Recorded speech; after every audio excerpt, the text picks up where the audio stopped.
इस देश के अंदर केवल राजनीति करते रहे, अपमानित करते रहे। नेहरू जी को भारत रत्न मिला, इंदिरा जी को मिला, लेकिन अंबेडकर साहब को वीपी सिंह की सरकार में जाकर भारत रत्न मिला। ऐसा पहले तो मैं इस बात का पर्दाफाश कर दूं, जो इन्होंने 2-2 बार चुनाव हराने की बात कही। चुप साली। भाई अंबेडकर जी का लिखित डॉक्यूमेंट है, पार्ट ऑफ डॉक्यूमेंटेड हिस्ट्री है, जहां में उन्होंने चिट्ठी पर लिखा है सावरकर और डांगे ने मुझे मिलकर चुनाव हराया। ये उनका लिखित डॉक्यूमेंट है, अंबेडकर जी की चिट्ठी है। थोड़ा पढ़े लिखे होते व्हाट्सएप को छोड़कर तो ये भी पता चल जाता। लोग तेरे को बताते तेरी माँ की। भारत रत्न तो महात्मा गांधी को भी नहीं मिला और भारत रत्न बाबा साहब अंबेडकर को भी नहीं मिला, क्योंकि कुछ हस्तियां जो होती हैं वो शायद इन सबसे बहुत ऊपर है। और ये जो झूठ परोसा जाता है इंदिरा जी और नेहरू जी के लिए, कस के ताली बजाइए, ताली बजाइए। इंदिरा जी वो कह रहे हैं भारत रत्न के लिए बाबा साहब भीमराव अंबेडकर बड़े थे, इसलिए हमने नहीं दिया। वाह वाह वाह वाह वाह वाह।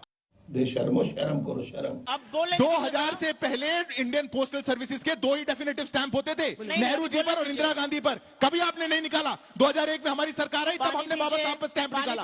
वो तो उससे भी बड़े थे। कमाल बात होगी भाई, भाई बहुत बड़े थे। मोहब्बत वाले लोग हैं, प्यार मोहब्बत से डिबेट करिए, पानी पीकर करिए। अब मैं कमाल ये है क्योंकि नेहरू गांधी के अलावा कांग्रेस को कोई पचता नहीं, हो चुका है। उनके अलावा इनको कोई जचता नहीं। उसके अलावा ये आगे बढ़ते हैं। नागर साहब, आप लोग के लिए असमंजस की स्थिति हो गई है क्या? इस पर रिएक्शन देना, आप समर्थन में हैं? बताता हूँ।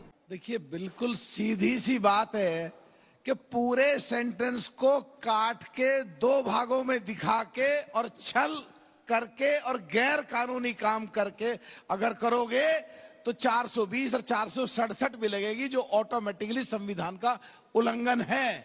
ये बड़ी अच्छी बात कही आप। एक सेंटेंस है, रोको मत जाने दो, तो रोको के बाद कॉमा लगाओ। मैं जवाब बोल नहीं रहा था बीच में, प्लीज। नहीं, आप नहीं, झूठ बोल रहे हैं आप। कांग्रेस की फितरत है झूठ बोलना। बाबा साहब को चुनाव हराया, कांग्रेस की फितरत थी, पिछड़ों की खिलाफत थी। मायावती को जेल डालने की कोशिश करी, मुलायम सिंह को जेल डालने की कोशिश करी। आज से अधिक संपत्ति के केस में समर्थन दे रहे थे कांग्रेस को।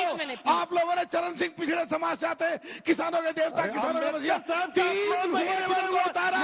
राजेश पायलट को कैबिनेट मिनिस्टर नहीं बनाया, सचिन पायलट को धोखा दिया। समझ रहे हो? पिछड़े समाज से आते थे, सचिन पायलट को धोखा दिया। आप लोगों की फितरत है पिछड़ों को धोखा देना, दलितों को धोखा देना, अम्बेडकर साहब को धोखा देना, मायावती जी का समर्थन लेते रहे। ठीक है, बीच में कांग्रेस का साफ हो गया। अरे थोड़े बहुत शर्माओ, पब्लिक के सामने ऐसा मत बोलो, कुछ भी कह दो। जो तुम्हारी स्थिति हो गई है, इससे भी बुरी स्थिति हो जाएगी आने वाले समय में, साफ हो जाओगे। क्या बात है सर, क्या बात, ये बात है। जिन लोगों ने बाबा साहब अंबेडकर की पुतले जलाए, जिन लोगों ने बाबा साहब अंबेडकर के मॉक शव यात्राएं निकाली, जिन लोगों ने बाबा साहब अंबेडकर को गालियां दी, जी भर के गालियां दी, जब हिंदू कोड बिल आया था और उसके पहले की बात है, आज अगर वो बाबा साहब अंबेडकर को अपनाने की बात कर रहे हैं, तो मुझे लगता है भारत के लोकतंत्र की सबसे बड़ी जीत ये है।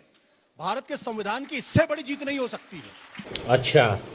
और सबसे बड़ी बात क्या है, अगर आप बाबा साहब अंबेडकर को मानते हैं, उनका सम्मान करते हैं, तो उस संविधान का सम्मान करना सीखना पड़ेगा।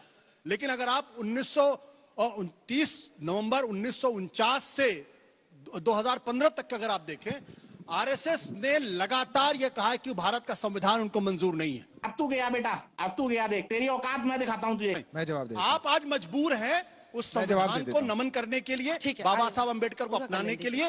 ये भारत के लोकतंत्र की जीत है, और अब दुनिया की कोई ताकत, वही आरएसएस अगर चाहे तो संविधान को बदलना तो नहीं बदल सकती। चलो भाई, देखो अब मैं क्या करता हूं। अभी आशुतोष जी जो बात कह रहे हैं ना कि अंबेडकर जी का सम्मान तो वो करेंगे जो संविधान का सम्मान करते हैं। जिन लोगों ने संविधान को रौंदा, एक शब्द नहीं बोल पाए। अगर इमरजेंसी का दौर होता, आशुतोष जी यहां खड़े होकर भाषण नहीं दे रहे होते, अब ये कमरे में बंद होते, अंदर बैठे, और इनका इतिहास लिख लिया होता पूरा, कहां रहते हैं, कहां जाते हैं, पुलिस लेके आई होती, पुलिस लेके जाती। जिनके साथ में खड़े हैं ना, जो कह रहे हैं संविधान को रौंदा, आरजेडी वाले, इनके पिताजी, इनकी पार्टी के जो शीर्ष नेता है लालू जी, उनको अपनी बेटी का नाम मीसा रखना पड़ गया था, क्योंकि उनको जेल में जाना पड़ा मीसा कानून के। लालू जी क्या बीच में, ये गलत बात है। दूसरी बात, आपके बीच में नहीं बोला किसी ने, ये गलत बात। बारी बारी लालू जी, ठीक है, मीसा जी का नाम नहीं रखा गया क्या? रखा गया।